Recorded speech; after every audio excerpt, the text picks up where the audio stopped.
Taise-toi, espèce de cas social. Il m'a giflé si fort que le bruit a résonné dans tout le magasin. Puis il m'a attrapé par le bras et m'a traîné dehors comme si je n'étais rien. La foule a ri, les appareils photos ont flashé, mais ce qu'ils ne savaient pas, c'est que la femme qu'ils venaient d'humilier était l'épouse de l'homme qui possédait tout. On dit que la richesse change les gens. C'est peut-être vrai pour certains, mais pas pour moi. Je ne me suis jamais beaucoup soucié des paillettes ou de l'attention. Même après avoir épousé Benjamin, l'un des hommes d'affaires les plus influents du pays, je préférais toujours les matins simples. Un café près de la fenêtre, mon vieux pull et une promenade tranquille dans la ville où personne ne connaissait mon nom. J'aimais cet anonymat. Il me rappelait qui j'étais avant les manoirs, avant les gros titres, avant le titre de Madame Sterling, la femme du milliardaire. Benjamin me taquinait à ce sujet. Tu pourrais avoir tout ce que tu veux, Ava, disait-il en souriant devant son café. Pourquoi continues-tu à vivre comme si tu devais encore économiser chaque centime? Je haussais les épaules et lui disais la vérité, parce que l'argent ne peut pas acheter le respect, et dès que les gens savent que tu es riche, leur gentillesse devient une monnaie d'échange. Je voulais voir qui étaient vraiment les gens quand ils pensaient que je n'étais personne. Pendant des années, je suis resté dans les coulisses de l'empire de Benjamin. Il possédait l'une des plus grandes chaînes de magasins du pays, un nom que les gens murmuraient comme s'il s'agissait de la royauté. J'avais fait partie de ses débuts, avant les magasins de luxe et les publicités sur papier glacé. Je l'aidais à concevoir des programmes pour les clients, en lui répétant sans cesse de traiter chaque personne comme si elle comptait. À un moment donné, je me suis demandé si ce message avait été oublié. Alors, un mardi comme les autres, j'ai décidé de voir par moi-même. Pas de chauffeur, pas de sac de créateur, juste mon vieux manteau beige et une paire de chaussures plates que j'avais depuis des années. J'ai attaché mes cheveux en un chignon lâche, laissé ma bague en diamant à la maison et pris le métro pour me rendre au centre-ville.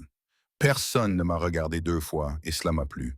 Pour la première fois depuis longtemps, je me sentais libre, invisible, sans défense, juste une femme parmi tant d'autres dans la foule. En descendant du train, j'ai tout de suite aperçu l'un de nos magasins phares qui brillait de mille feux de l'autre côté de la rue. Il était magnifique, tout en verre et en or, avec des employés alignés comme des mannequins derrière le comptoir. Je l'ai observé un moment depuis l'extérieur, regardant les gens entrer et sortir, certains souriants, d'autres renfrognés, mais la plupart invisibles aux yeux du personnel. J'ai pris une lente inspiration et je me suis murmuré. Voyons à quoi ressemble la gentillesse aujourd'hui.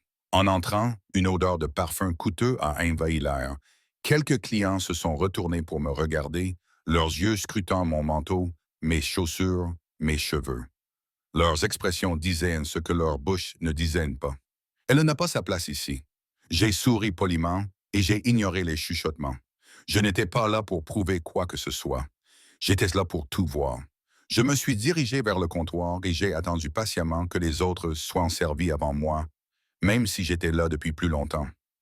Personne ne m'a demandé si j'avais besoin d'aide. Personne ne m'a souri.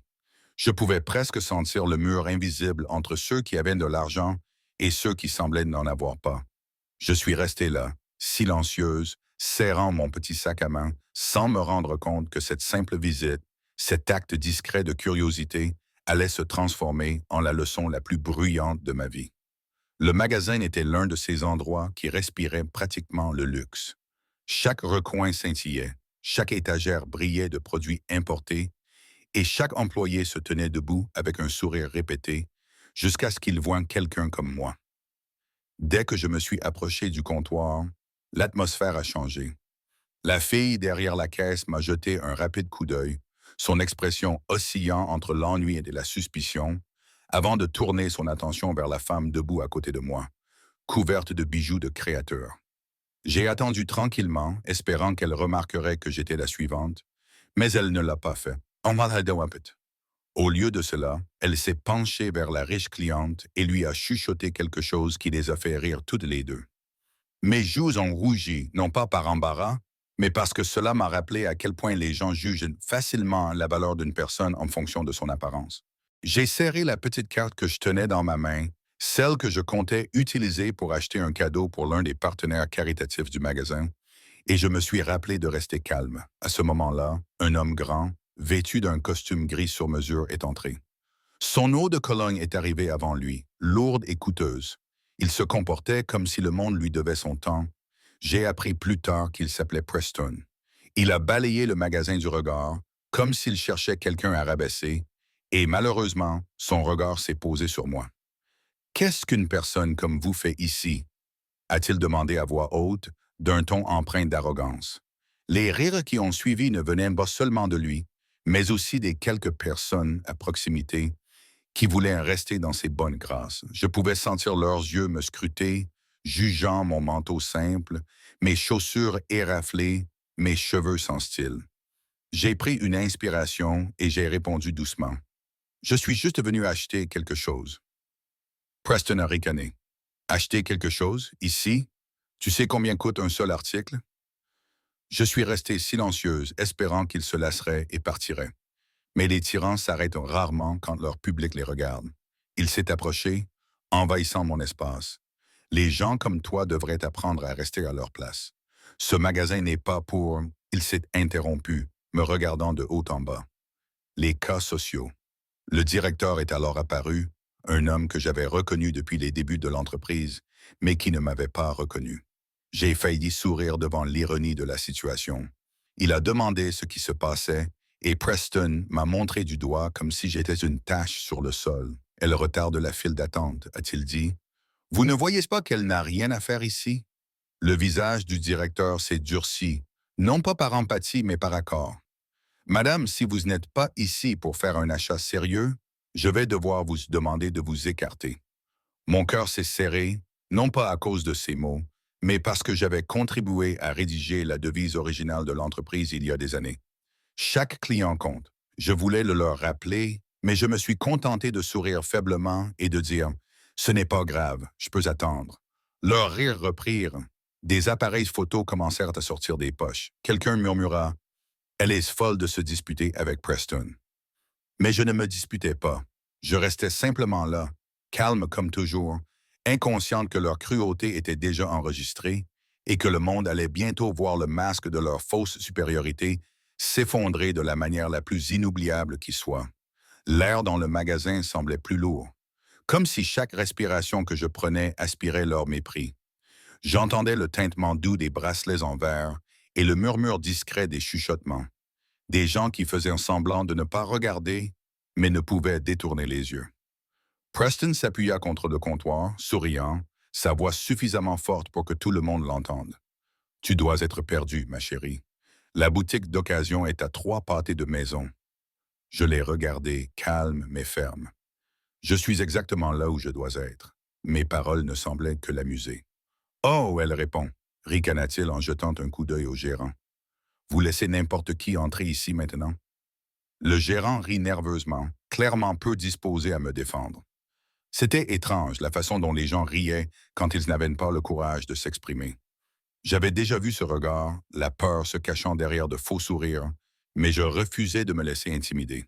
« Vous n'avez pas besoin d'humilier les gens pour vous sentir important, » dis-je calmement. Cette phrase sembla le frapper comme une étincelle sur de l'essence. Son expression s'assombrit, son ego blessé devant son public. « Qu'est-ce que vous venez de me dire? » aboya-t-il en s'approchant. Avant même que je puisse répondre, sa main jaillit. La gifle m'atteignit violemment le visage. Le bruit résonna dans le magasin comme un coup de feu. Ma vision s'est brouillée pendant un instant. Ma joue me brûlait sous l'effet de la force du coup. Des cris étouffés ont rempli la pièce, suivis d'un silence pesant et inconfortable. Mais Preston n'en avait pas fini. Il m'a attrapé le bras. Sa prise était rude et implacable. « Je t'ai dit de te taire », a-t-il crié, le visage déformé par la colère. Puis, d'un geste choquant, il m'a traîné sur le sol vers l'entrée. Mon sac à main est tombé, répandant le peu de choses que je transportais sur le carrelage en marbre poli. Mon bras me brûlait là où ses doigts s'étaient enfoncés. « Lâche-moi », ai-je dit fermement, en essayant de me dégager. Mais il m'a poussé en avant, et la force de son élan m'a fait trébucher à travers la porte ouverte et dans la rue. Mes genoux ont heurté violemment le trottoir. L'air froid a envahi mes poumons, mais j'ai refusé de pleurer. Je refusais de le laisser me voir m'effondrer. À l'intérieur, les gens étaient figés sur place. Certains se couvraient de la bouche, d'autres levaient leur téléphone pour filmer. J'ai entendu une femme murmurer « Elle va bien ?» Une autre a marmonné « Elle l'a bien mérité pour avoir répondu. » Je me suis relevé lentement, en époussetant de mon manteau. Mon visage me brûlait, mais pas à cause de la douleur. À cause de l'incrédulité totale que ce genre de cruauté existe encore, même dans le faste d'un magasin de luxe. Preston s'est tourné vers la foule et a déclaré avec une fierté moqueuse. C'est comme ça qu'on traite les gens qui n'ont pas leur place ici. Il ne s'est pas rendu compte que son arrogance, sa violence et ses paroles avaient déjà été filmées par une demi-douzaine de caméras. Je n'ai pas crié, je n'ai pas juré. Je l'ai simplement regardé une dernière fois et lui ai dit doucement « Vous le regretterez ». Puis je suis parti, la tête haute, le dos droit, ma dignité intacte, tandis que derrière moi, des rires empoisonnés remplissaient l'air. Ce que je ne savais pas, c'est que quelques heures plus tard, ces mêmes rires se transformeraient en silence et que son nom deviendrait une leçon dont le monde entier se souviendrait. Lorsque je suis rentré chez moi ce soir-là, le ciel était gris et lourd, comme s'il portait le même poids qui pesait sur ma poitrine. Je franchis la porte d'entrée sans bruit, mon reflet se reflétant dans le grand miroir du hall. Mes cheveux étaient en bataille, ma joue encore rouge de la gifle, et mon manteau portait les traces légères du sol sur lequel il m'avait traîné. Pendant un instant, je restais là, à me regarder. La femme dans le miroir n'avait pas l'air faible. Elle semblait calme, silencieuse, maîtresse d'elle-même, mais je sentais la tempête monter en moi. Benjamin était dans son bureau lorsque je suis entré et en train de taper sur son ordinateur. Il a levé les yeux dès qu'il m'a vu. Son expression est passée de la surprise à l'inquiétude. « Ava, que t'est-il arrivé au visage? » J'ai ouvert la bouche pour répondre, mais les mots ne sont pas sortis. Je lui ai simplement tendu mon téléphone et j'ai appuyé sur « Play » pour lancer la vidéo qui circulait déjà en ligne. Je n'avais rien à dire. Les images parlaient d'elles-mêmes. La gifle, la traînée, les rires, les flashs des appareils photo. Internet avait fait son travail. Des milliers de commentaires, des millions de vues et une vérité brutale qui se propageait plus vite que quiconque ne pouvait l'arrêter. Benjamin a regardé la vidéo en silence, la mâchoire se crispant à chaque seconde qui passait. À la fin, il a posé le téléphone avec un soin presque effrayant. Puis, il m'a regardé, les yeux froids et perçants, toute chaleur ayant disparu. « C'était l'un de nos magasins, dit-il calmement. »« Mon magasin ?» J'acquiesçais. « Vos employés ?»« Votre marque. » Il expira lentement, les jointures de ses doigts blanchissant contre le bord du bureau. « Qui était-il ?»« Un homme nommé Preston, » répondis-je doucement. « Il travaille avec votre direction régionale. » Le gérant du magasin ne l'a pas arrêté non plus.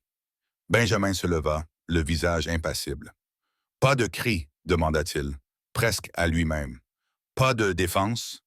Pas une seule personne? »« Aucune, murmurai-je. » Il se détourna, regardant par la fenêtre la lumière du jour qui déclinait. « Tu m'as dit un jour que le pouvoir n'était pas une question de contrôle. C'est une question de responsabilité, » murmura-t-il. On dirait que j'ai oublié cette leçon. Puis, après avoir pris une profonde inspiration, il décrocha son téléphone et composa un numéro. Sa voix était calme, posée, mais elle cachait une grande détermination. « Appelez-moi tous les directeurs régionaux. Nous tenons une réunion d'urgence demain matin, à 8 heures pile. Pas d'excuses. » Il raccrocha et se tourna vers moi. « Vous n'avez rien à faire, dit-il doucement. Vous en avez déjà fait assez. » Cette nuit-là, je restais éveillé dans mon lit tandis que la tempête dehors finissait par se calmer. La pluie fouettait les fenêtres, le tonnerre grondait dans la ville, et j'ai compris quelque chose. Le silence n'était pas une faiblesse. C'était une préparation, celle qui précède le changement, celle qui s'accumule tranquillement jusqu'à devenir impossible à ignorer. Je n'avais pas besoin de crier pour obtenir justice. Le monde entier regardait déjà, et au matin, le même empire qui m'avait autrefois méprisé allait apprendre ce qui se passe quand la dignité d'une femme devient la tempête qu'il n'avait pas vue venir. Au matin, toute la ville avait vu la vidéo. Les médias la rediffusaient sans cesse et des hashtags portant mon nom et celui de son entreprise étaient en vogue sur toutes les plateformes. Benjamin n'a pratiquement pas dit un mot pendant le petit déjeuner. Il n'en avait pas besoin. Son silence avait plus de poids que n'importe quelle explosion de colère. Je voyais bien qu'il avait déjà pris sa décision quant à la suite des événements. Lorsque son assistante est venue nous chercher, elle semblait nerveuse, comme des siens, comme si elle s'apprêtait à affronter une tempête imprévisible. Le trajet en voiture a été silencieux, trop silencieux. Je regardais la ville défiler derrière la vitre, tandis que mon esprit repassait en boucle les événements de la veille. Les rires, la gifle, la douleur de l'humiliation. Mais cette fois-ci, je ne me sentais pas impuissante. Je me sentais calme, prête. Lorsque nous nous sommes arrêtés devant le magasin phare, des journalistes étaient déjà rassemblés à l'extérieur. Les micros étaient pointés vers les portes vitrées dans l'attente de réponses. Les employés à l'intérieur chuchotaient entre eux, le visage pâle d'inquiétude. Ils ne s'attendaient pas à voir le PDG en personne et encore moins accompagné de la femme de la vidéo. Benjamin m'a ouvert la porte, le regard déterminé. « Prête ?» m'a-t-il demandé. J'ai esquissé un sourire. Plus que jamais. Le bruit de mes talons claquant sur le sol en marbre résonnait dans le magasin silencieux. Tous les regards se tournèrent vers nous. Les responsables, les vendeurs, même les clients qui avaient ri auparavant étaient maintenant figés. Et il était là, Preston, debout près du comptoir, faisant semblant d'inspecter un présentoir. Mais son visage le trahissait. La peur transparaissait dans son sourire arrogant alors qu'il la reconnaissait. Sa voix tremblait légèrement lorsqu'il balbutia. « Vous êtes la femme d'hier. » Benjamin s'avança, d'un ton froid et précis. « Ce n'est pas seulement la femme d'hier, dit-il. C'est ma femme. » Ces mots se propagèrent dans la pièce comme une onde de choc. Personne ne bougeait. Personne ne respirait. Preston cligna rapidement des yeux, sa confiance s'effondrant. « Monsieur, je ne savais pas. » Le regard de Benjamin se durcit. « C'est justement ça le problème. Vous ne vous êtes pas donné la peine de le savoir. Vous l'avez traitée comme si elle était inférieure à vous parce qu'elle avait l'air ordinaire. Cela me dit tout ce que j'ai besoin de savoir sur le genre de personne qui dirige mes magasins. » Il se tourna vers le directeur, le même homme qui avait ri avec Preston la veille. « Vous êtes resté là à regarder sans rien faire. Considérez que c'est votre dernier jour dans mon entreprise. » Le visage de l'homme pâlit. Preston tenta d'intervenir. « Monsieur, s'il vous plaît. » Je ne faisais que la défendre. La défendre contre quoi? La voix de Benjamin fendit l'air comme un coup de tonnerre. Votre ego? Votre ignorance? Vous ne l'avez pas défendu, vous l'avez agressé. Les agents de sécurité arrivèrent discrètement, comme si le ton de Benjamin avait suffi à les appeler. « Escortez-le dehors », ordonna Benjamin. « Et assurez-vous que tous les directeurs régionaux sachent que quiconque traite un client avec irrespect ne travaillera plus jamais pour moi. » Alors que Preston était escorté dehors, les employés restèrent silencieux. Ceux-là même qui m'avaient autrefois regardé comme si je n'étais pas à ma place baissaient désormais les yeux, honteux. Je ne jubilais pas, je ne souriais pas. Je me contentais de croiser leurs regards et de dire « La prochaine fois, avant de juger quelqu'un sur ses vêtements, souvenez-vous de cet instant. » Benjamin me prit la main et la serra doucement. Les flashs des appareils photo à l'extérieur traversèrent la vitre, immortalisant le moment précis où le vent avait tourné. Pour la première fois depuis ce jour horrible, j'ai senti une chaleur apaisante m'envahir. Non pas celle de la vengeance, mais celle de la justice rendue sans un seul cri, car le vrai pouvoir n'a pas besoin de crier. Il arrive simplement, tranquillement, de manière décisive et inoubliable. Ce matin-là, le magasin semblait différent, comme si l'air lui-même avait changé. Les chuchotements avaient disparu, remplacés par quelque chose de plus calme, de plus lourd. La prise de conscience. Le personnel se tenait désormais plus droit, leur sourire répété remplacé par une humilité sincère. Les mots de Benjamin flottaient encore dans l'air, résonnant dans chaque recoin de la pièce. Mais ce qui m'importait le plus, ce n'était pas son autorité. C'était le silence qui avait suivi. Le genre de silence qui survient lorsque les gens comprennent enfin le poids de leurs actes. Je me suis tourné vers eux, non pas en tant qu'épouse d'un PDG ou victime, mais en tant que femme qui avait vu les deux facettes de l'humanité. L'arrogance de la richesse et la force tranquille de la dignité. Ma voix était ferme lorsque j'ai pris la parole. Vous m'avez jugé parce que j'avais l'air ordinaire. Vous vous êtes moqué de moi parce que je ne correspondais pas à votre idée de ce qui devait être ici. Mais laissez-moi vous dire quelque chose. Je fis une pause, scrutant chaque visage. On ne sait jamais à qui on s'adresse, ni quelles batailles ces personnes ont déjà menées pour en arriver là où elles sont.